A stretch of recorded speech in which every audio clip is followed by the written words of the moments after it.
Hi, Afie. How are you? I'm very good. Nice to Good, see man. you. Where have I found you? Well, you're not on the road, then. No, no, I'm at home in Halifax.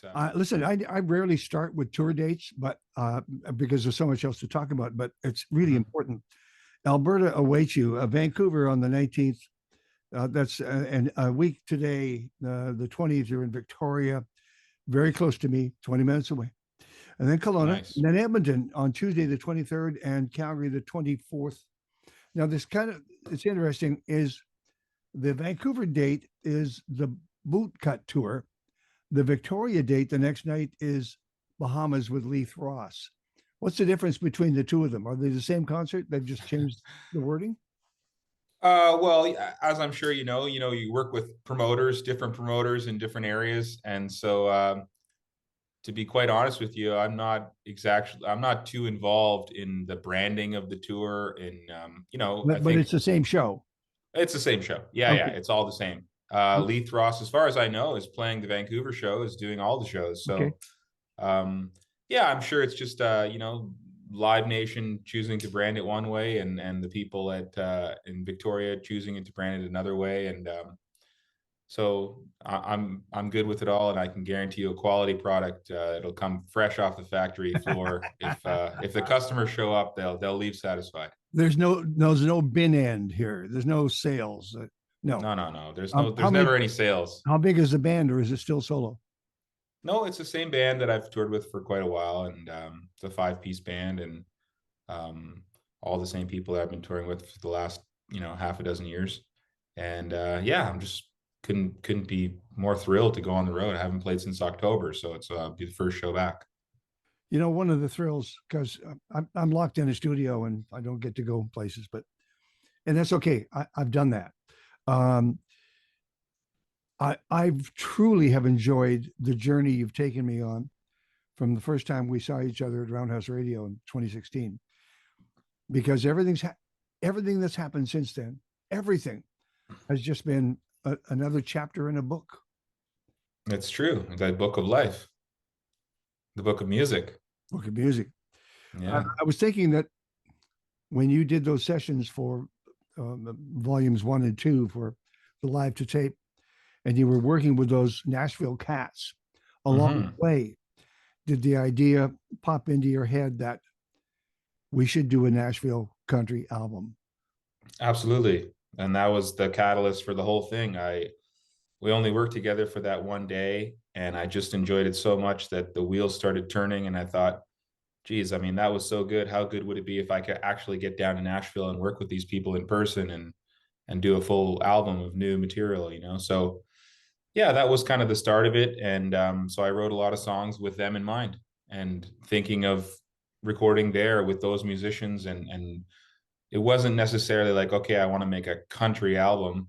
It was more about wanting to go there and work with those people. And of course, they, have worked so much in country music that it sort of just naturally sort of moved the songs in that direction, the recordings anyway. If you wanted any filigree, any flourishes, did you have to order it up? Never. uh, well, maybe I shouldn't say never, but very rarely. I mean, I've been very blessed for many years, whether it's Nashville or LA or my band that comes on the road with me. I'm surrounded by incredibly talented musicians that are far more talented than I am. And in my experience, music is no different than the rest of life. It's like you want to just surround yourself with talented people and then let them do the best work Yeah. possible. As soon as you start to get in there and start, well, it'd be kind of cool if you did this and this and this, it's like then they're relying less on their musical instinct and they're trying to, chase something that is in your musical mind. And that can work and has worked for me, but more often than not, it's best to um just stay quiet and let people figure it out on their own. If there is a problem, a musical problem, when you're working with really talented people, I find they usually find the answer, even if it takes like one or two takes longer. They'll figure it out, and it's much more satisfying when somebody solves their own problem, using their own skills and merits. Here's the thing I like about your music, Afie. Um, they're all from different worlds. All of the people that you play with have their own lives, and they come from, and they have their own influences, but they hear what you're saying. They hear what you're playing, the music that they're bringing. They get it. It's a collective, and they all have different needs and ears and thoughts and growth. They all get it. That's the best part about it. Is you write in a room by yourself, and then all of a sudden it becomes a message. It becomes a means for you to speak to the world in general. I may be making too much of the whole process, but I'm fascinated by it. Well, that's sweet of you to say, very flattering, and I appreciate that. I think, yeah, I can't, I'm maybe repeating myself, but I do give a lot of credit to the musicians. I mean, the thing I work on the most is the songs. I try and, Oh yeah, I really do approach it as a craft. I try and work on the lyrics, try and tighten them up so they're the strongest they can be. By the time we get into the studio, in most cases, they've been picked over and worked over, and I've discarded a lot of verses that I thought were great the week before or whatever. So ideally, we show up to the studio with the strongest material. And then, yeah, maybe a sort of a crude analogy, but it's sort of like handing great ingredients. If you can hand really fresh ingredients to a chef, it's very difficult to make mistakes. You know what I mean? It's like if you give great quality stuff to a great chef, then they're probably going to serve you something there you delicious. go. There you go. And so, yeah, I try and think of music the same way. It's just if you go in with something that just doesn't feel right, feels unfinished, the idea doesn't feel realized, or maybe the idea is just a weak idea. There's not enough there for a song. If you try to sort of squeeze juice out of that lemon, oftentimes I just find it's quite bitter, and you're not interested, you know? Who did you listen to? Did you have time to go back and do a little country history and reconnect with some of the great voices and songwriters in country? I mean, the three that I listen to the most, even just sort of constantly, whether I was thinking about this album or not, are Don Williams. Yep. I just love the way those albums are recorded. They're just like a lot of country music, just so clean. There's no attempt to muddy the waters, like in pop music or indie music. There's oftentimes you're trying to distort things and obscure things. And when you listen to a Don Williams record or a Vince Gill record, there's just so much clarity in each instrument. And so that was something I was really interested in. But yeah, a lot of Vince Gill, a lot of Don Williams, and Alan Jackson. I just love the tunes that he sings, just because he incorporates a lot of humor and irony into the songs. And I think country music is a genre that sort of in many ways celebrates those Sure. tools that as a writer they're fun to use. It's harder to use humor in pop music, or people sort of shy away from that. But in country music, they almost kind of welcome it. So you can use it as a powerful sort of tool to move the narrative along. And you can say there are truths said in humor, as you well know. Exactly. So Don Williams, Alan Jackson, and who's the third? And Vince Gill. Vince Gill, I think, he's just, again, his recordings are just so clean. Great songwriter, fantastic guitar player who, and not to name drop, but he did play guitar a little bit on this album. And that was a big thrill for me to have him be a part of it. Any of the ladies? Well, I do love Lucinda Williams quite a bit. I like Shania Twain a lot. My daughters like Shania Twain, so we listen to that a fair bit. But yeah, it wasn't a project where I felt like I needed to do any research. I just sort of, this is music that's been part of my life. Just here's where it really works for me. I got to tell you, yeah. I didn't ask. I'm going to tell you. I love the way it opens with just a song. I love that. Because you could have written that in any time space. Working on my guitar, the same thing. Lovely, perfect. I love the way somebody just like me, that pedal steel drops in there in the third track. You've already hooked us. We're already into it. We're already listening. Boom. That steel guitar just cuts straight through it. All of it. Well, yeah, Russ Paul on the steel guitar and just does such a great job. I mean, he's played on so many albums. So again, he just sort of knows, um, yeah, when to lay into it. That's an instrument that once you kind of turn it on, it's very difficult to turn it off. It's sort of like a B3 organ. It's like once it's in, it's in, and it really sort of has the power to take over the whole mix. You're doing these Alberta dates, and of course, Alberta is just a hotbed for country, of course, and roots and Americana. You fit in there. I kind of wonder if the country audience will embrace you the way they would somebody all gussied up. Yeah, I'm not sure. I mean, I'm very grateful to have my own audience. I've have my own fans that come to my shows, and they're very generous and kind of allow me to do whatever I want. So I've sort of been describing this album as like a country album for people that don't know they like country music. Um, uh, and from the touring that we did last year and everything, it feels like it's been sort of received in the country world. I played at the Grand Ole Opry last year, and that was a real thrill. And just getting to play with some musicians down there really just when your peers kind of embrace what you're doing, that for most people that's the biggest sign of accomplishment or respect, or certainly it is for me, more than any trophies or gold records or anything like that. It's just like having great musicians want to play with you is the greatest validation. So that I'm just humbled by it. And but yeah, I think when we go on tour, especially in Canada, there's I'm very grateful to have people that have been coming to my shows now for 10 plus years, 15 years maybe. And so they've just been there, whether I'm doing pop music or country music or rock and roll or whatever. I've done tours with just a drummer where it was like a White Stripes thing, and then I've done tours solo, and I've done tours with a band. So it's as a performer, I feel very grateful, and it just feels very luxurious to be able to go out and do kind of whatever I want. Where's your family from originally? In the roots back, grandfather, great grandfathers? Well, my mother's family is all Finnish. She's from Finland. She immigrated here in the 1970. Okay. And I don't know a whole lot about my father's family. My father, left before I was born. Okay. So yeah. Have you taken the music to Finland? I haven't. I get asked that question a fair amount, and my mom has 12 brothers and sisters, and they all have kids, and so I have a lot of.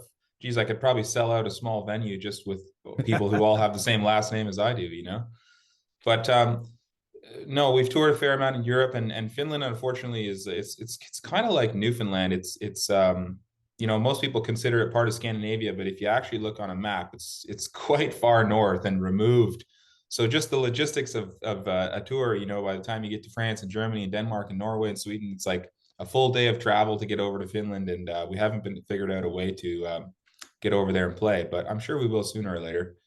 And I'm very grateful to have spent a lot of time there and have been there. I haven't been there with my children yet, but my wife and I went there many years ago, and yeah, just a beautiful place. A lot like where I live now. It's a lot like Nova Scotia. There's rocks and there's trees and there's water and there's not much else. Let me see how busy you've been here. I have my sheet in front of me. Okay. Bootcut, of course, is out. Repackaged Love Songs is out. That's true. Forgot about that. It's like Snakes on a Plane. The marketing team behind Snakes on a Plane said, this is what the movie's about. It's called Snakes on a Plane, and everybody went. Yeah. Repackaged Love Songs. That's what you're selling. That was kind of the title was the only part that I had any involvement in. That was a classic music industry thing where these guys are always trying to resell you guys the same product, whether it's first they tried with CDs, and now they're dealing with streaming, and now we're just trying to. That was around Valentine's Day. I think they put together basically a playlist. Hang on one sec. You got a question, sir? You're going outside? All right, put some socks on before you go out. One of my daughters here is telling me she's going outside, which works well with my Zoom schedule. Oh yes. How long have I got? I think I got another 11 minutes or so. I got another thing at 1:30. 11 minutes of your life. There's a song. The Bachelor. How did it go for you? Did you like it? Not terribly, but yeah, I don't know. I mean, those types of things can be exciting just because there's a lot of people around and there's a lot of you know, logistics that go involved into pulling Uh, these things off. But uh, it's sort of like but doing a the backflip. audience that you reached, the audience you reached. Yeah, I don't know. I frankly I'm totally honest. I have no idea. I know it's a big show, and I'm grateful to be included, but I really can't tell how these things translate. You know, I've been fortunate to play on late night TV and you know, all these other avenues, and I just can't. Is that how people discover music? Because I that's not how Sure, I do it. sure. But maybe You get it from the television screen. You get it from the movie screen. You get it right. from references in books and articles, or the I Rolling guess Stone so. article saying you're the Yeah. best thing to happen to country. Well, yeah. I Easy. guess I'm still waiting on that $1 million check, you know, but yeah, I don't know. I mean, it was that was right at the top of the tour, so there was a lot of flying, you know, we played in Nashville, then we got to fly to LA and then we fly back to Texas, and so those things then kind of end up in a blur. You sort of in a way you try to enjoy them looking backwards because it's very difficult in the moment to have any perspective on what you're doing. But yeah, it's all, you know, the naive part of me just says, you know, all this stuff is just other ways for people just to discover the music. And so if someone's willing to give me a chance to come on their show and play, then of course, you know, I try and say yes more than I say no. Here's what draws, I think, all of your fans together, and you've actually said the same thing, and that is that you have attracted people who look forward to what you bring to the songs and the stage and the album. They're open to pretty much whatever you're attempting to do, and it seem to accept it. As you've said once, I'm not doing a reggae album, not yet. And Um, not but, yet. but you could. You're Bowie-esque in that regard. You're open another season. Who are you this year? I love that. That's freedom. That's freedom. Well, it is. It is. It is. And I would encourage, you know, all artists to just, there'll be enough people in the business trying to box you in and Sure. define you and say, this is what type of artist you are. And I would just encourage people to just avoid doing that to yourself. Just start from the proposition that anything is possible and see where that takes you. I know that's a lofty idea. It sounds very flighty, but yes, sweet.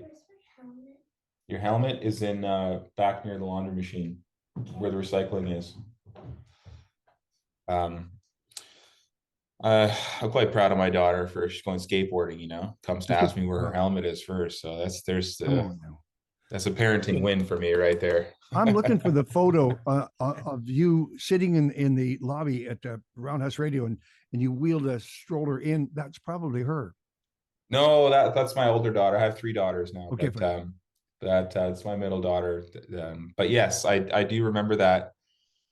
Great shot. Fond memories, and I've been lucky to be able to bring my whole family with me on tour a fair bit, and travel all over the place with them. And you know, they're dangerously comfortable in my world. You know, they love the Doritos and the tour bus and all that. Stop me when you want to talk about a track, because I love Gone Girl Gone. Love that. It's the rocker. It's the AC, the hot AC rocker. Everything else is down tempo. I loved Nothing Blows My Mind as a closing track. Love that, man. Thanks so You were much. making a statement there. I love that. I love Just a Song. I love the second time around, the reference to Walking Down the Aisle to a Otis Redding song. What was it? I mean, again, there's an example of just how you can use humor in a song. You know, you take some of this really painful idea of you know, divorce and getting remarried and all the, you get the full spectrum there, right? You get your heart broken and then you find love again, and all with the same person.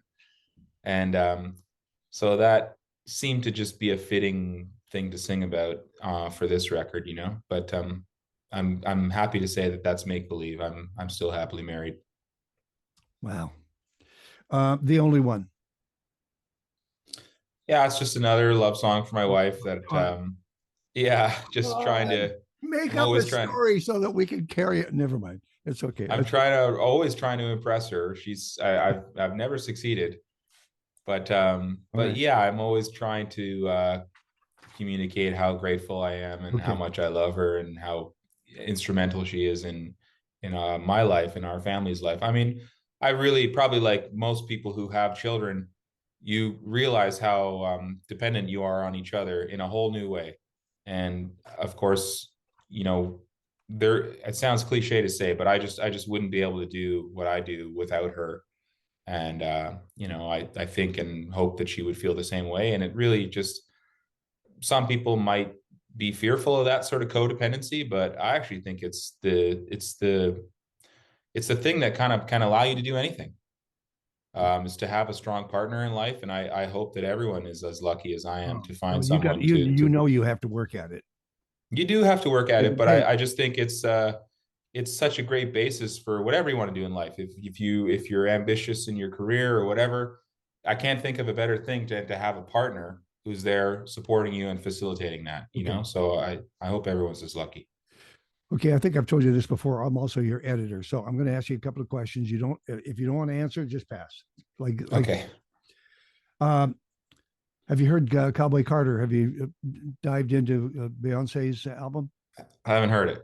Okay, it's a surprise. Okay. It's country. It's all country. Well, I didn't know that. I had a lot of people text It's me, you know, what she's done with the tunes is quite remarkable. Jolene, especially. cool. Thank you, Afie. Thank you for your time. I appreciate it. I'll cut you loose. I'll get this on CKUA so they can hear you.